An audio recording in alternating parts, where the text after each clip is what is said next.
And let's make sure. Okay, recording and transcription. Good. That was it on my end. All right. Here we go. All Hey. right. Well, thank you so much for joining us again for another episode of Multifamily Elevated.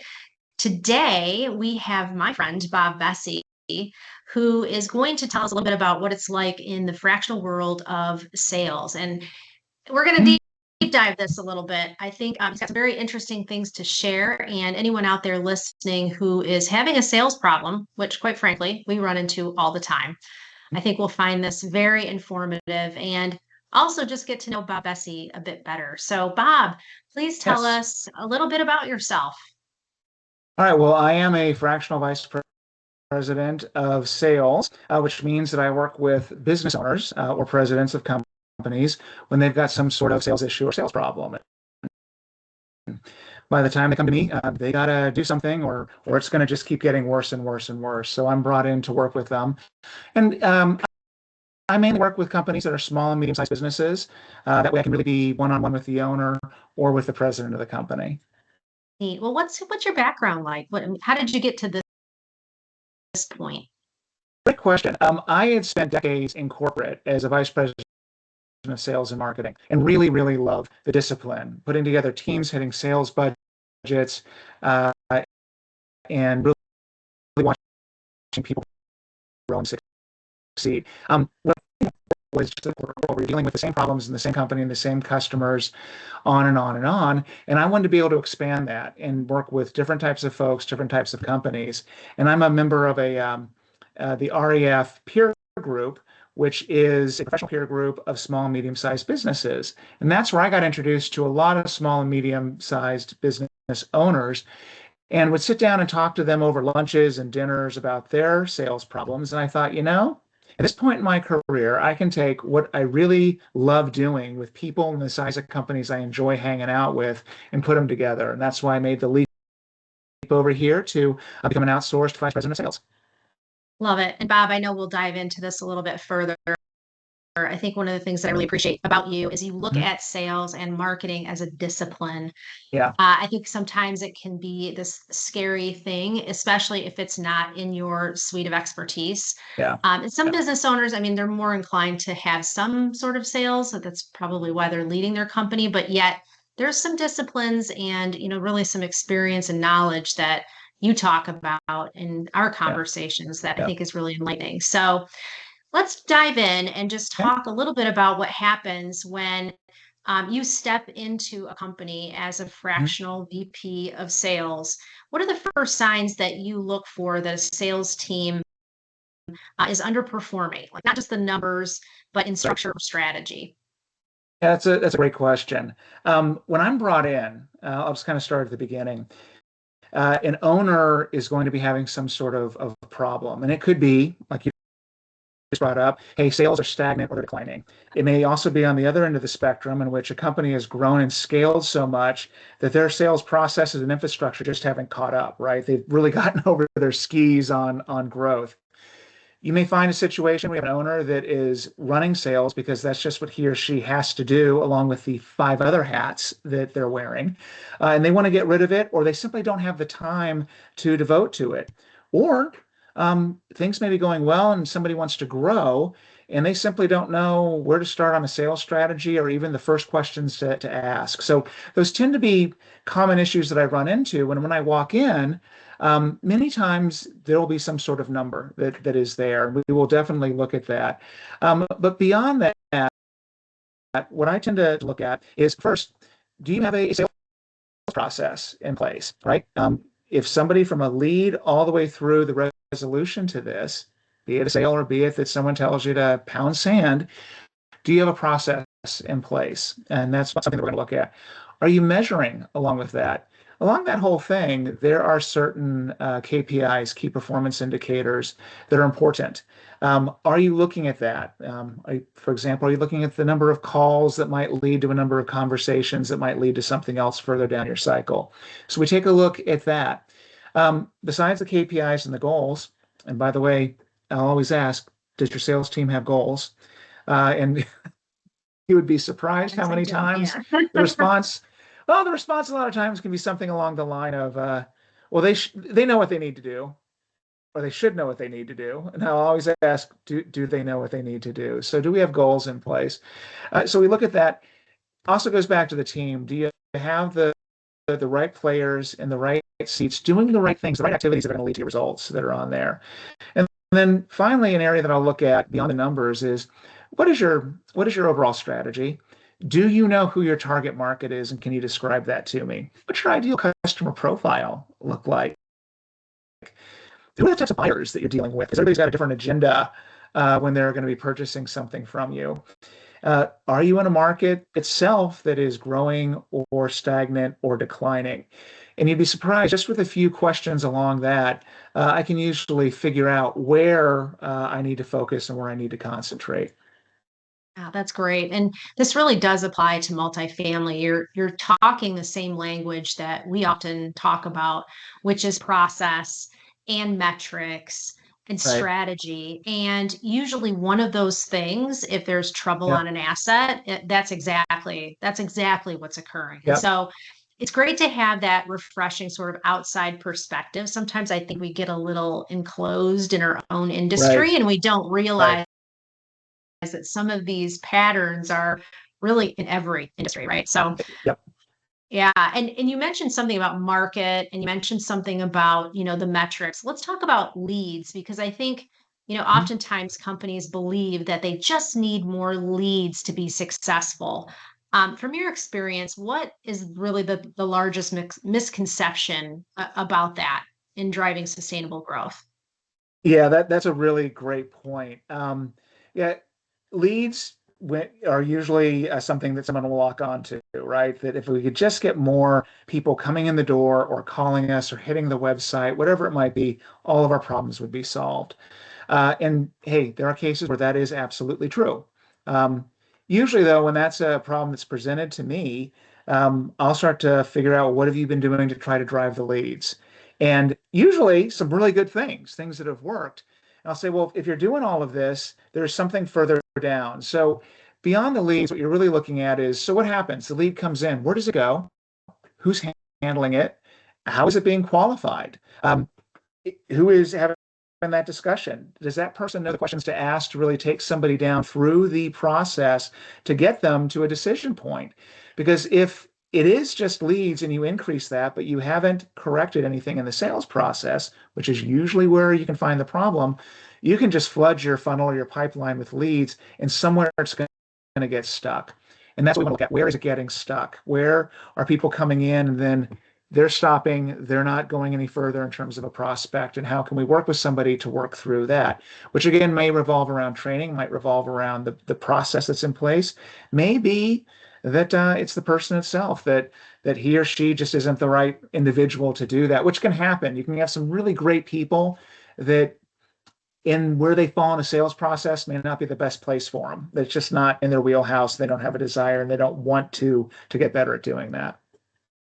Yeah, and to that point, I'd love to hear some more of your brilliance around, marketing and sales and some of the handoffs or differentiating factors.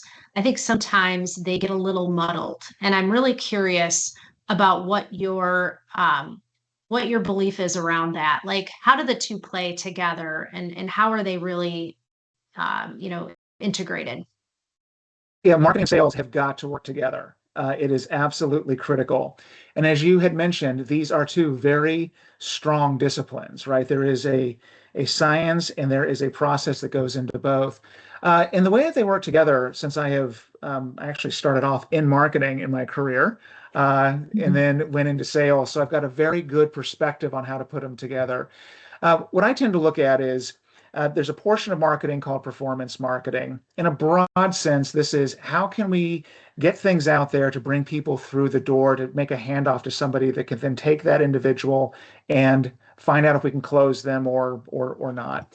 So what I tend to do, one trick of the trade is um, if we are trying to create, let's say, a lead generation campaign, which you had talked about. So what is it that we need in terms of a lead? What does the ideal customer profile look like? Who is it we're going after? And how do they need to be qualified? And having that discussion between sales and marketing. put the same folks on the same Teams call in the same room and go, look, what if we set a good lead marketing for you to get the check mark is that the sales person that you did the handoff with, right? An agent, whoever it might be, goes, yes, that is a good lead.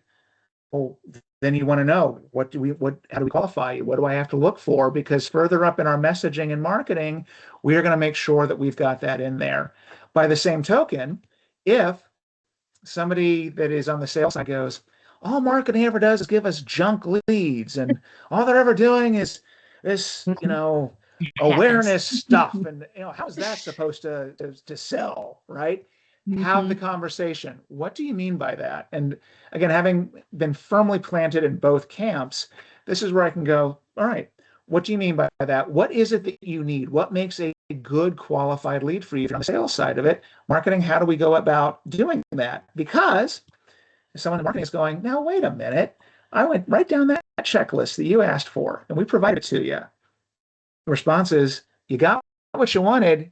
That excuse is closed on the sales side. Now let's talk about that process, right? So what are you doing? You can't now go back and say, well, I'm just getting junk, right? I am getting good stuff. And then there's something in the rest of the process on that. By the way, it is in that what rest of the process that if you've got a sales and marketing group that are working really well together, this is where marketing can come in and say, hey, based on the content you're going to be talking to somebody about, based on the stories you're going to be telling in the sales process, we can help you with that. We can make sure that we've got people primed to have those conversations in our messaging so we are very, very consistent with it. And that's one of the things I help companies try to figure out. That's awesome. I've seen the divide. I've seen Oh, where yeah, it has been a push and pull, and there's not this really working together. And I understand as well how critical it is that that is just one well-oiled machine from start to finish. The level of correct. communication I would imagine has to be just top notch. It does. I mean, you've got to have people working together. And it was interesting. I was still in corporate when COVID hit, and we all went into Teams meetings. And I had been working with my sales and marketing team in the organization I was with, trying to get them to work together. But there was disagreements, as you can imagine, in terms of how we go to market, how we get the word out to our customers. With COVID and everybody working from home in 2020 and the first part of 2021, that was when in that company, sales and marketing really came together because it was that they were in the lifeboat together. They were both trying to just get people to reach out, talk with us, have conversations. And some of the best discussions we had online were, how do we go about doing this? What works? And I will never forget that the marketing team had been pushing, for example, webinars and some other things. Sales team had been opposed to it. We couldn't do trade shows. And we ended up doing a webinar, brought in hundreds of people into there because they were sitting at home, and we were able to grab them. It was great. And the follow up from the sales group was really, really good because we qualified who we wanted, had the content we wanted, and had a plan for the follow up on this webinar. And we looked at it. And when we all got back into the office, the marketing team was like, you realize we are spending, tens of thousands of dollars on trade shows, and you guys are sitting there for days. And in the course of 1 hour for a fraction of that cost on a webinar, look at what you got to be able to work off of. And the sales team was going, honestly, I'd rather be hanging out on a webinar and following up than spending days on end at a show where I am on the floor and I'm not able to go do other work. So there was a good example of sales and marketing working together. But as a leader, you've really got to push that and have the vision that it is two sides of the coin. Guys, we've got to work together on the leads and we got to work together on the messaging once somebody is into the real sales and closing part of the funnel. Yeah, and just coming back off of one of our largest industry trade shows, there has Mm-hmm. been a lot of chatter on LinkedIn Yeah. about, how much of this is a waste of time and there's varying degrees of it or willingness to talk about it truthfully Yeah. out into the open. But there is some I guess regret or, like this isn't the best use of our time. Like if we could Yep. really, utilize this time to on, in a smaller crowd, a smaller group, build more connected relationships with people. I hear that. Like they don't even get a chance on the trade show floor to build good relationships. And so, Right. it's really not worth the huge dollars in the end. Yeah, it is. Yeah, and everybody has a different thought on trade shows. What I have found, and I work primarily in B2B, is that if you can find the right show, and many times it's something that's smaller, it's more niche than some of these larger ones, where you can get that one-on-one time. Or what I always advise my clients on is if you're going to do a show, first go walk it, find out who is there, have a plan going in terms of who you want to talk to if you actually know who's going to be there. Because a great strategy is we're not going to put a booth on the floor, but I am going to go because I've got a lot of prospects and customers here. I'm going to purposely reach out to them and try to meet them. Um, for example, I may be taking everybody to Topgolf. And if I can get 10, 20, 30 people there that are already going to be there, I'll cover the cost of it. I can have them for an hour, hour and a half, really connect, know that I'm going to follow up with them. There's a value to that versus I then spent 2.5, 3 days sitting in a booth for 6 to 8 hours a day with a ton of leads, of which probably 10 to 15% are going to be worth anything when it's all said and done. Hope to God we're going to follow up on them versus something that's much more tight and structured on it. So again, the right show with the right audience is great, but boy, if you ask the question, I will give you the same amount of money we spent at that trade show to generate business. Would you go back or would you take that budget and spend it someplace else? I'll give it to you. When I ask that question of clients, a lot of times it's, you know what? I think I'd spend it someplace else. There's your answer. There's your answer. Now let's go try that and see what happens. Because you got a baseline off the show to see what happens versus the next idea. That's true. That's true. And, again, I think for brand awareness or, for startups, I think, it can be a good move, but Yeah. I don't know. It can be overwhelming too for the customer. It's just, there's a lot to look at and to really get into a meaningful conversation and leave that sort of onto the customer is Yeah. probably not the right way to go. We could talk all day about trade shows and Yeah. their Yeah. effectiveness, but and I don't want to get into the mix of that because I do love them. I love going to Yep. them and I love seeing everybody. It's just you're right. Like where do we put the money? Yep. So let's switch gears just a tad because I'd love to talk. We always talk about this, you and I, technology and how it's Right. affecting things right now. What role do you think technology is playing with, the CRM and really optimizing the modern sales leadership role? And how do you help, companies avoid the trap of the next shiny penny, too much tech in the tech stack? Yeah. So how are you dealing with tech in general? Well, it's interesting because when I work with clients or prospects, they can be all over that board in terms of where they are with technology. You brought up CRM. That is a number one, the table stakes to playing in modern sales management. So anybody listening, if you are running a sales organization and you do not have some sort of CRM system in place that you and your team are using, that is step one. You are spending an inordinate amount of time trying to run your team when you have a tool at your disposal that really help you and help your team. So on CRM, let's say you want to implement this. The good news is you and I can still remember when a CRM implementation was this huge undertaking that had to happen. The expense and the work and all of that.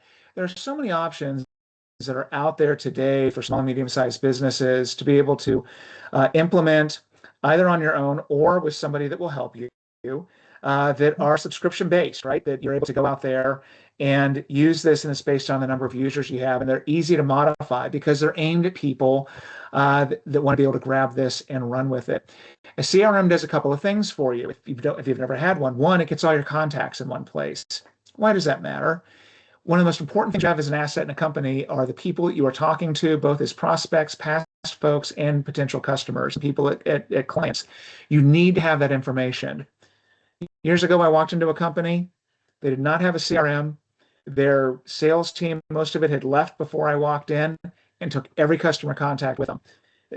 They were selling to people and didn't know who they were talking to, right? They did not know who that was, and the CRM is able to help. Second, allows you to put a sales pipeline or a funnel in so you can see the steps along the way. And the third, based on that, can give you a snapshot of where your forecasting is. So if you don't have a CRM, do it. Now let's move beyond that. Oh, the shiny stuff, right? And right Yes. now, it is all about AI and where it's going. What I will tend to talk to customers and people that are their customers and the folks that I'm speaking with is, look, if you are looking at AI in sales, three areas to start with. One, keep in mind that AI is a tremendous time savings for you. So if you were going to go out and talk to a prospect, for example, and you want to learn about their industry and their company, think about how you're going to do this. One, you may have a salesperson say, I'm going to take the next 2 hours, block off my calendar, and go down a bunch of Google rabbit trails on this one. Or I can use Chat or Gemini or Copilot, and in 10, 15 minutes, have that information and a lot more put together in terms of that customer, that prospect, whatever it is, and what their industry is. So I just freed up an hour and 45 minutes of my day. What is the one thing that salespeople will say they never have enough of? Time.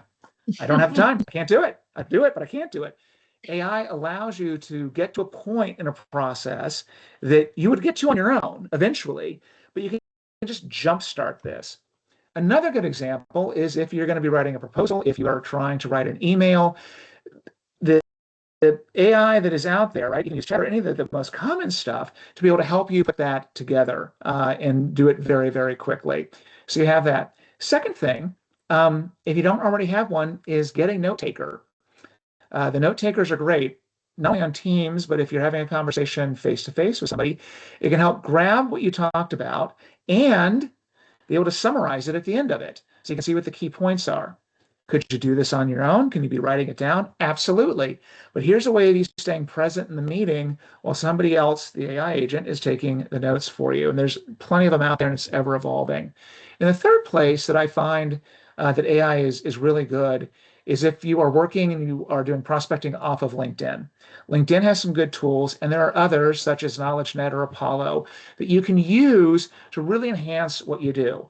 And I know that's one of the things I do on business development when we're just trying to find people to have a conversation with, because if you can get somebody that isn't a LinkedIn user, you've got a great social platform to get your blogs, your other information out there, and start a connection to start a conversation with it. So I urge folks to not just run after the latest shiny thing, but really think about what is it we're trying to accomplish.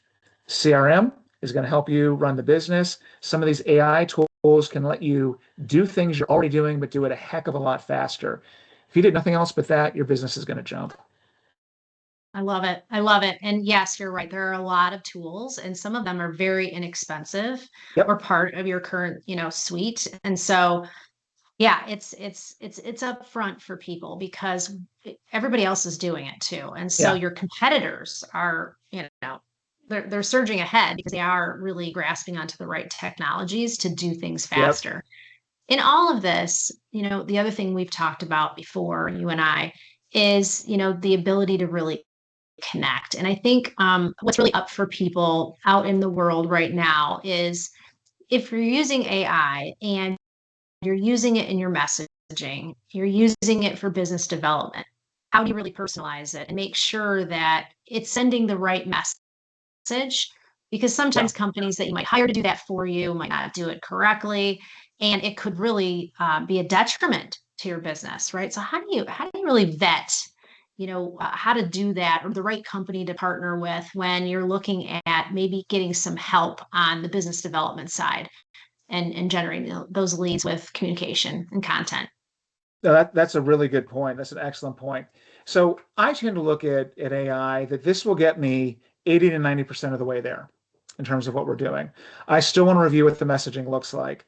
Now, over time, as that is reviewed and it's changed, the agent, if there is one that you're using, can then help it adapt to what you are talking about and get closer and closer on their first draft. So think of AI as I've got a really smart and quick intern working for me, and she or he is going to bring this to me, and I'm going to look at it. Would you let an intern say, I got the email campaign, don't worry about it, or I've got a business development outreach, don't worry, I'll send it out? You go, no, you won't. There's no way I'm going to let you. I want to see what you had and how close are you and how can we iterate and get you closer and closer each time through. So if you are hiring somebody out, it's a great way of jump starting where they are. You're going to be able to get that first draft much quicker, and subsequent is going to be better. But you still want to review this, because you'd come to a client and say, here's what we talked about. Here's a pass at it. How does this sound? Does this work? And is this accurate? Um, I will use with a company I work with AI when we're developing sales playbooks for somebody, right? We can take some good information. And what a playbook is a lot of things that everybody has in an organization in their heads about their customers, their markets, their products, how we answer objections, but it hasn't been centralized into one place.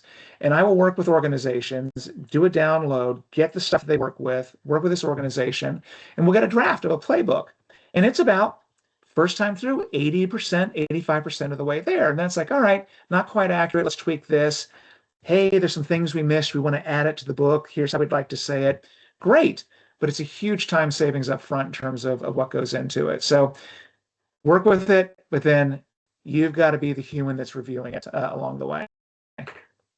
Love it. That was a great answer. And, to that end, it looks like we're almost at time, but I have another question and then Yeah. we'll wrap things up.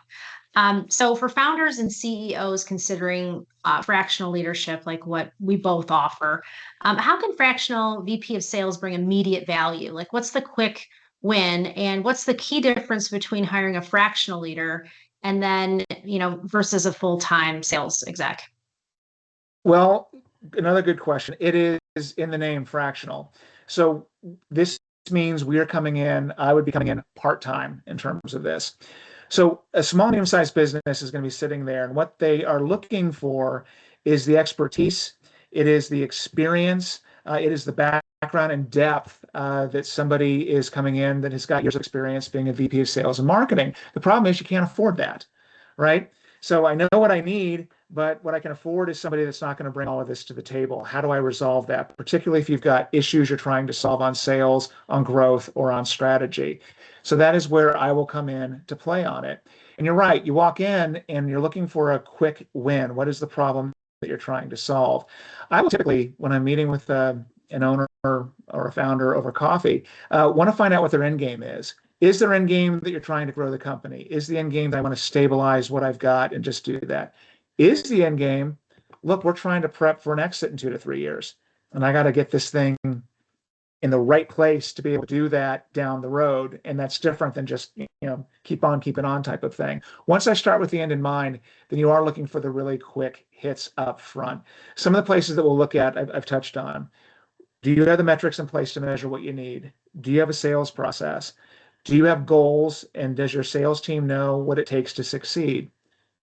If I looked at you and said, hey, if I looked at anybody, what does it take to get an A? How many points out of 100 does it take to get an A in a class? Everyone would go 90.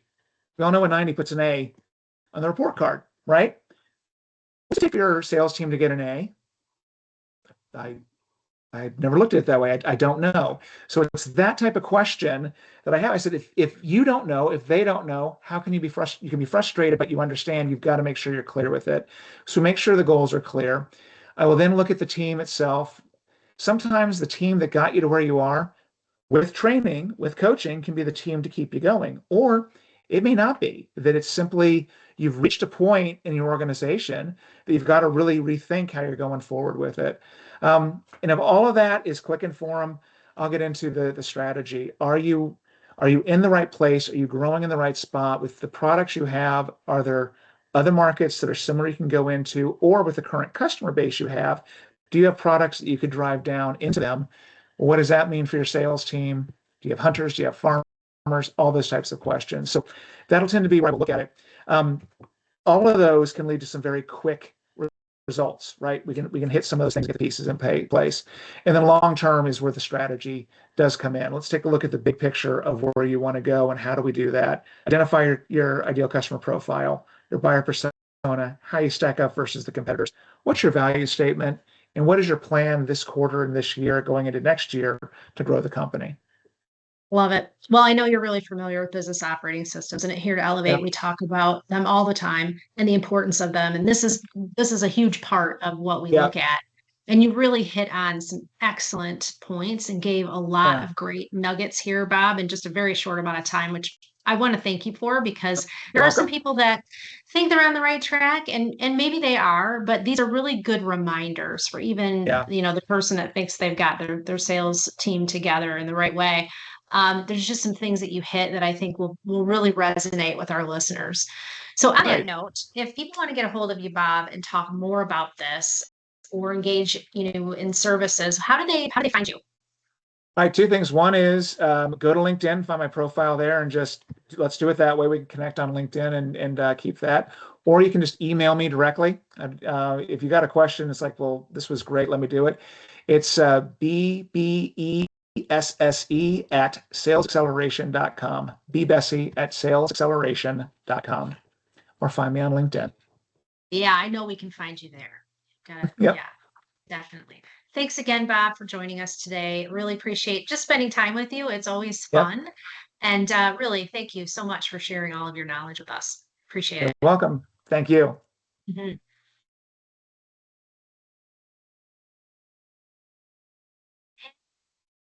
Stop recording. Okay, there we go. There.